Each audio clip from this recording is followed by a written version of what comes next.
Revolutionary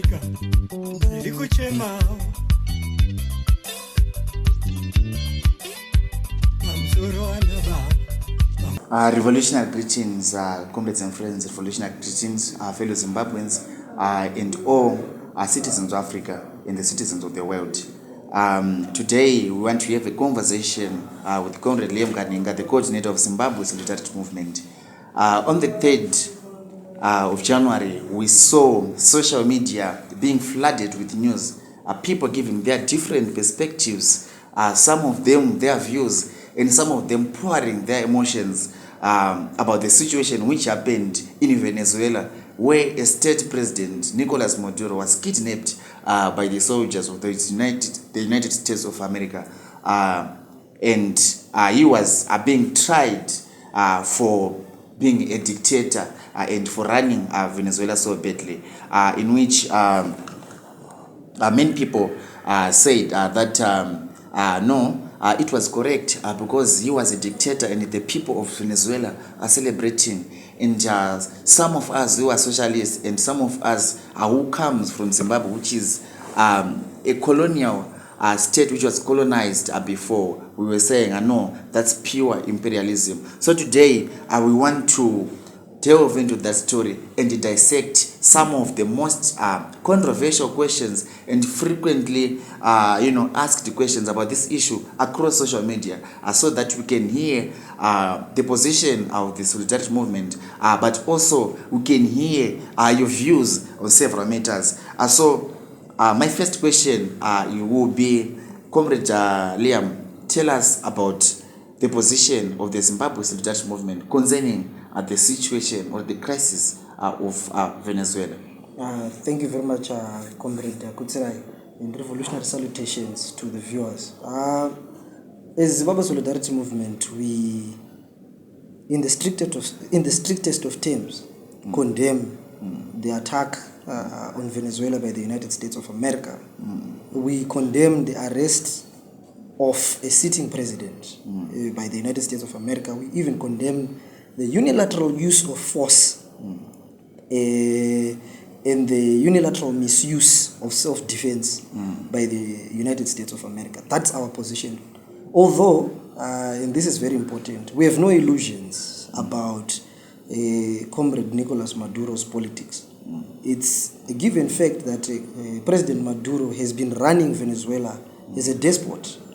He has been running the PSUV as a vehicle of despotism, something that we in the left ourselves are aggrieved with. But it's also a point of reflection. It's a teachable moment that as comrades in the left, we need to hold each other accountable, not as adversaries, but as comrades for the sake of providing logical correction. Because we cannot purport to forward a revolution when that revolution oppresses the people it is meant to liberate.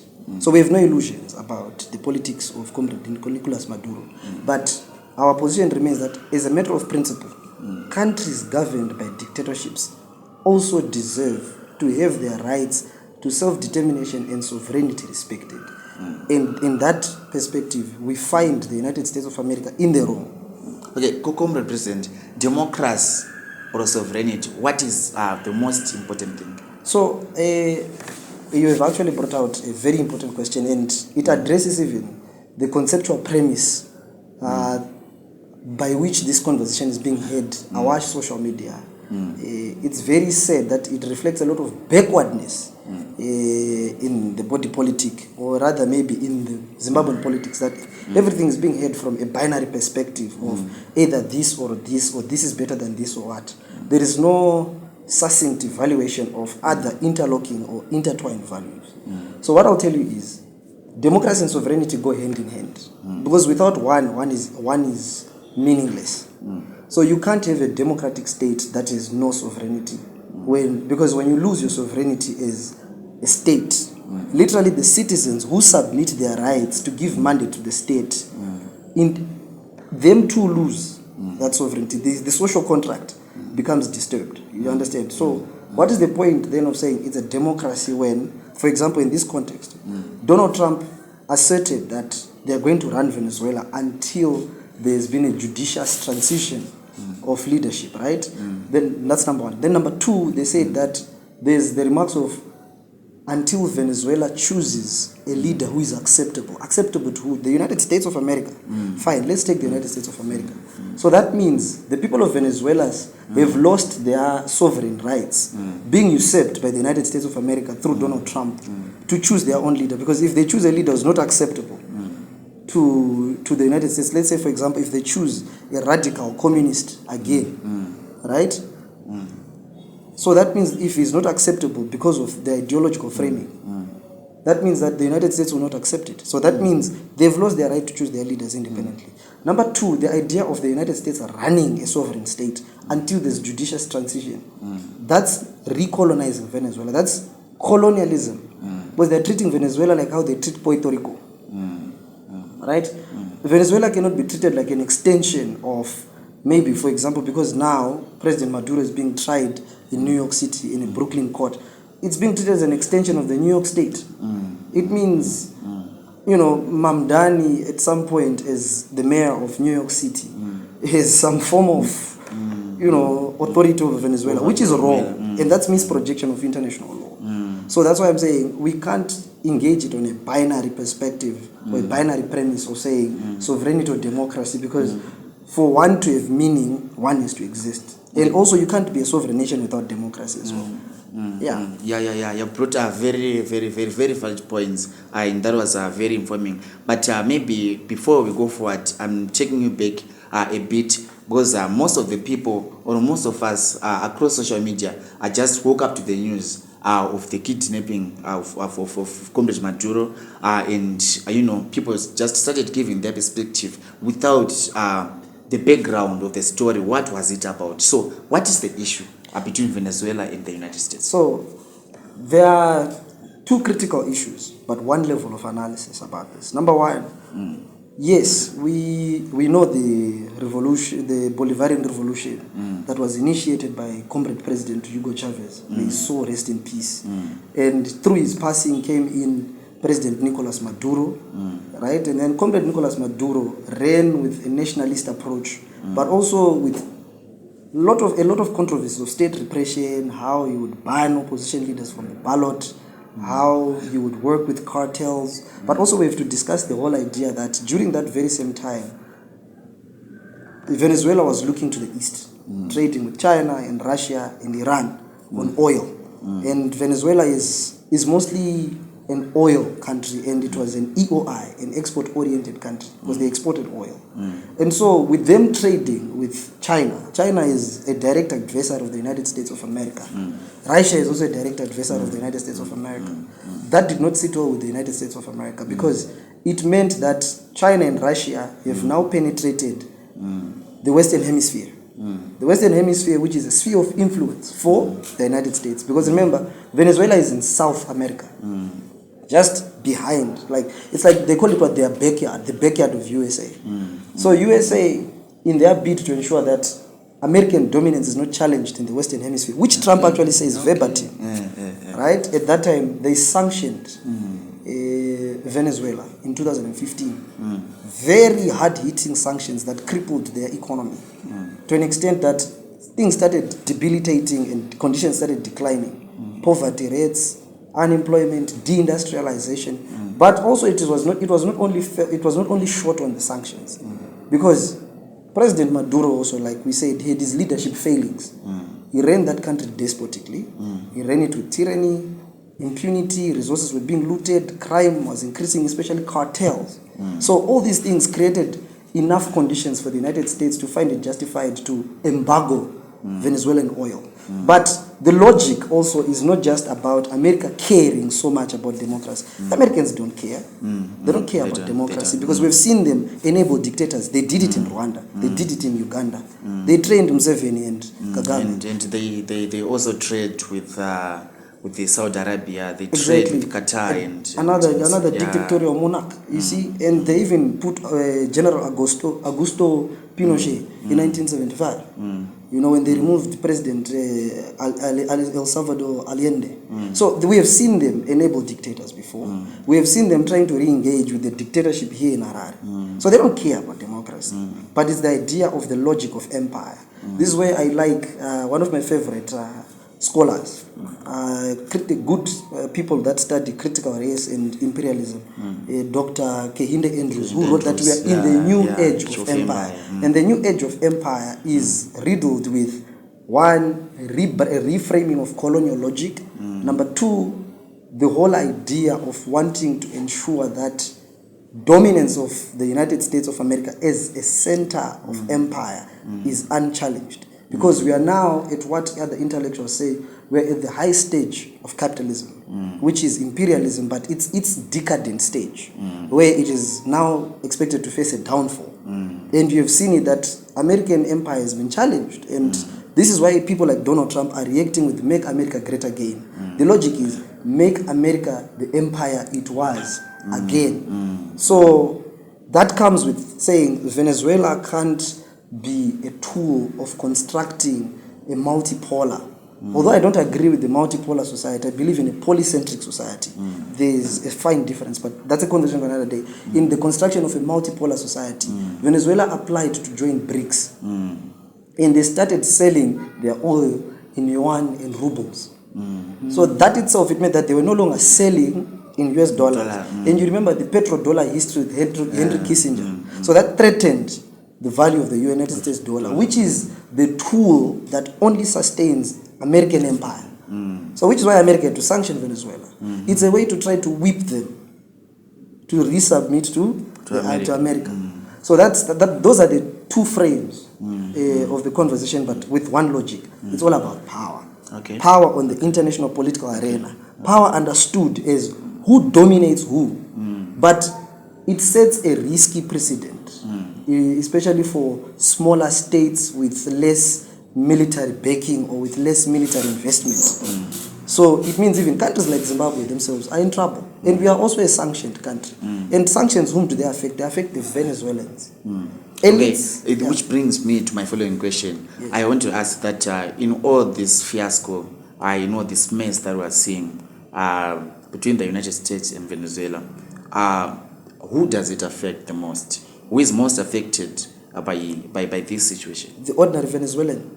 The ordinary Venezuelan, and which is why I differ with a lot of people that think what happened is right, because we are looking at it on the basis of outcomes, right? And we are looking at it on the basis of utility. What is the utility? The utility is only on the side of empire. America gets to strengthen its hold on the Western Hemisphere, but Venezuela is losing its freedom. For a country that has fought against empire since 1912, that itself is a reversal of its struggle. We understand the contradictions that have happened, but external intervention by colonial superpowers has never resolved local contradictions. And that itself does not make it better for Venezuelans, because number one, we've talked about the usurpation of their sovereign right to decide who leads them, right? That leaders to be acceptable to America. Number two, it's about how even now, outside battling a local dictator, they're now battling an imperial state. So the struggle burden has actually grown bigger, and it has actually become more heavy and more unfair and more unjust. Why? Because America is now demanding their resources. America is pillaging their resources. And they will benefit less because MNCs will start flooding into Venezuela, extracting those resources, but they won't benefit them much. Inequalities will continue because this is all being done in favor of the billionaires, the top 1%, right? And it's all in what? Debt. Debt as a trap of empire, as a tool of empire itself. So you would notice that the Venezuelans don't benefit. And there is no guarantee of democratic construction, even after Maduro has been removed. But some are arguing that the general Venezuelans are celebrating.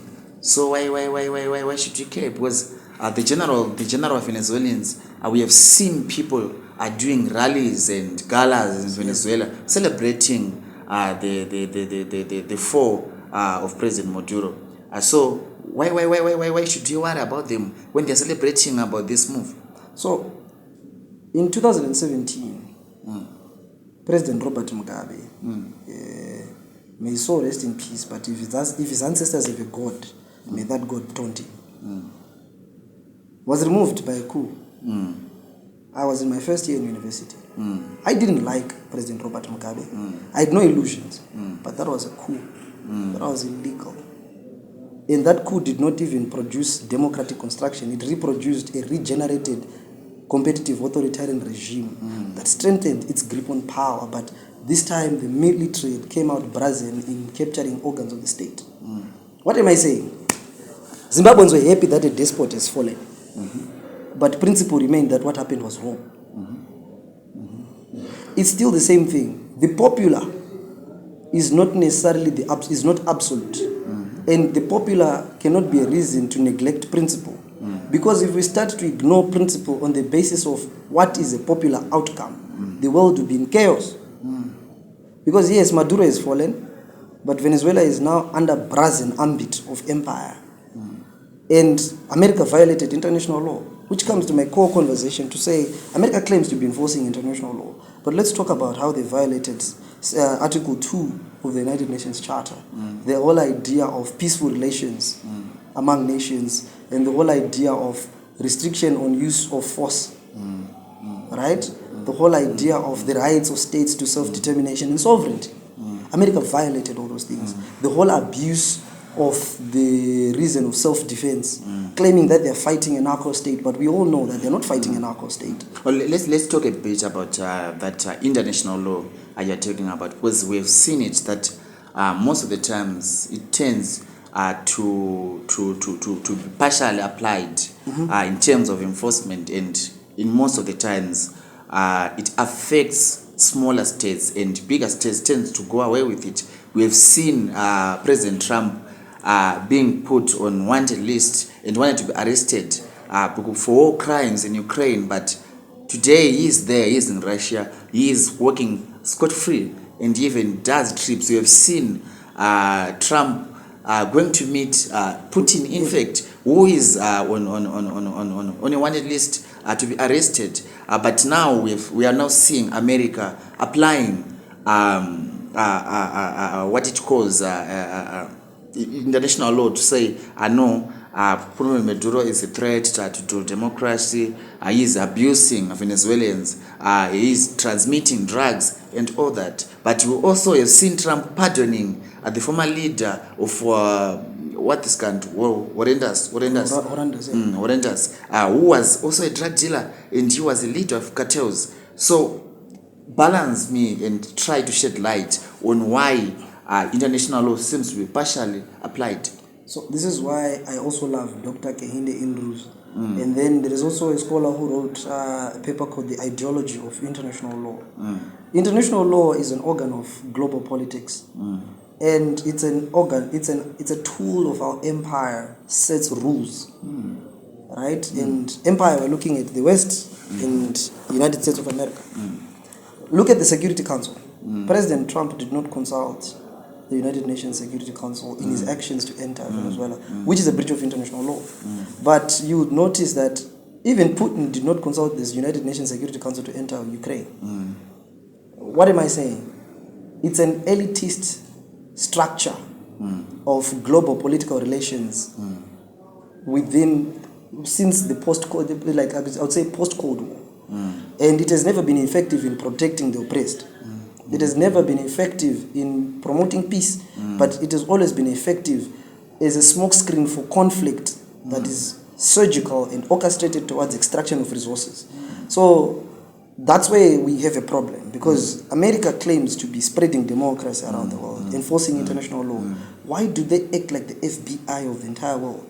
Because even if we were to say President Maduro was to be arrested for narco crimes, if my knowledge serves me right, that's the reason why Interpol exists. And Venezuelan local law enforcement exists. Right? There could have been a joint operations mission to block it, right? But they used American law enforcement and American security agencies. Right now he's being tried under an American court. A court that has no jurisdiction over him because he's the head of state of a different state. Right? That's number one. So international law in this particular instance is that it has been a tool for structured engagement that suits empire, but yet keeps the oppressed bound by rules of empire. Because Zimbabwe can't do that.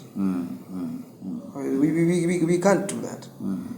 President Mnangagwa cannot send troops to arrest President Samia Sulu for what she did in the past 2 months, and it goes unchallenged and unwhipped. Yeah, exactly. But exactly. Donald Trump does it, isn't it? Yeah. So yeah, America yeah. is now behaving like, it's now becoming the absolute brazen reflection of the FBI and LAPD. You know, how they can kill on the streets and call it law enforcement. They enforce laws through breaking laws. And they always argue on the basis of necessity. To say, no, look, he's rigging elections, he's oppressing his people, committing human rights violations, peddling drugs that are entering the United States of America. So we are coming to get him. We don't care what laws we break. That's what they do. Then the next thing, when there's an outcry, defend the blue. Exactly. And that's the same thing. We are defending America. We are maintaining the purity of America. We are spreading order in the world. We are the leaders of the free world. No, there's no such. There's no leader of the free world. It's just a gangster state pouncing on weaker states. So maybe my last question, Comrade President, we've seen, Comrade President Ramaphosa taking a firm position on that and applauding for that and for also what he has been doing in terms of Palestine and the whole Israel issue. But also even the South Africans we've seen online and even Zimbabweans are saying, no, why should we focus on them? We have many issues which are affecting us. So why should we care about Venezuela? Why should we focus more on international issues when we have our own backyard to clean? Number one, pardon me for sounding rude, but I'm going to be brutally honest. That's a backward view. That's a redundant opinion. Look, an injustice anywhere is an injustice where? Everywhere. And I like it because that kind of statement is coming from the most politically engaged people in Zimbabwe, social media users. And these people like using these quotes to say an injustice anyway is an injustice everywhere. Yeah. So when they come for Venezuela, because Venezuela is oil. Africa, especially South Africa, Zimbabwe, we have diamonds, we have gold, we have lithium. These are all useful now to the digital industrial complex right now, the tech industrial complex, right? And the tech oligarchs want those things. The reason why they're importing coltan from Rwanda is because of this. So they can come for us too. But the most important thing is the idea of saying international law was violated. And when international laws are violated, they make the world less safer. And they make it difficult. They put us, we in the developing world, with smaller armies and smaller military budgets. Anxious. Are they going to come for us next with our resources? Even if we have our own issues to clean up. But that becomes part of our issue because our security is important. And the security of our allies, like Venezuela. There is no doubt that Venezuela is an ally of South Africa and Zimbabwe. We've seen them engage as comrades. So that itself is a problem. So that's why President Ramaphosa has to worry. It's too cynical, it's too backward for us to assume that we can't care about what's happening in Venezuela. Because equally, we've endured the same. We've endured the same. And solidarity is important because the only weapon that we have as the oppressed people is coming and acting together in solidarity. So President Ramaphosa, I actually respect him for that. I was never a fan of President Ramaphosa. I was not a fan. But in his last 5 years and in his foreign policy direction as he exits office, I am quite impressed. At some point, I even rethink my perceptions about him in terms of his foreign policy. We don't forget Palapa. Yeah, of course. But in terms of foreign policy, yes, because I used to say non-aligned politics is cowardice. It's cowardice. And that's what those people are arguing for. Like, let's be non-aligned, let's be cynical. Isolationism never worked even for Britain itself. So why should we be isolationist? You see, so I actually feel like the whole idea of expressing condemnation of what happened shows that the global south stands together. But I actually show that it shows a position of leadership from the biggest economy in Africa. So it's a position of leadership that they're taking, that the so-called liberation movements within the continent, especially the one that governs us here at home, is afraid to take. They're afraid to take it. They're so timid. He's proving that he has balls at least. So that's why I say it's important, but it does not have to end with statements. It has to be followed with actions. Yes. So, Comrade President, thank you very much. Because of time, would have want to dissect and slice this issue into small pieces. But anyways, because of time, we cannot do that. But we'll catch up on another episode. So, what are your last words of solidarity coming from yourself as a representative of the Zimbabwe Solidarity Movement? What are your last words of solidarity to Venezuelans, your word of solidarity to the oppressed world and to the oppressed people? So the first one is to the people of Venezuela. As the members of the working class, and as a constituency of the oppressed contingent of this world, you only have your rights to fight for. America is not your friend. Neither is it an angel. America is a gangster coming to prey on your resources and your freedom. You need to organize yourselves and fight. To the comrades of the labor movement and the workers' movement and the communists and socialists within Venezuela, this is your time to reorganize yourselves, but not in a simplistic and abstract way, but to recapture the PSV and regain control of it and bring it back to the hands of the working class and fight for a free, liberated, and socialist Venezuela. To the members of the oppressed world, an injustice anywhere is an injustice everywhere. There is no victory accrued to the global justice movement by the defeat of President Maduro in Venezuela, even by the continuous pouncing and defeat of Palestine. Even if Ukraine loses, even if we don't agree with them, but their loss does not accrue a gain to us. Even if Traore loses his fight against France today, there is no gain to the global justice movement. But there is a gain if they win against imperialist forces, because the struggle is taken in a qualitative leap further in dismantling empire. So which is why our solidarity is important, standing together, not just in words, but in principle and in practice. And in our pursuit for justice, principles remain absolute and upright and constant. They should never be substituted for the popular. Thank you very much.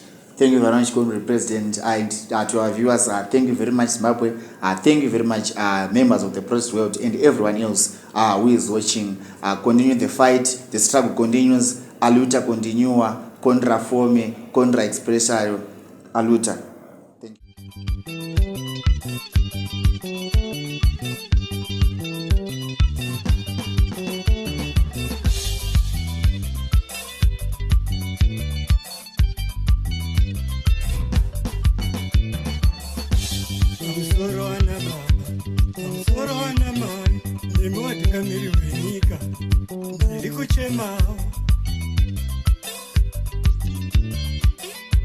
Mamsoro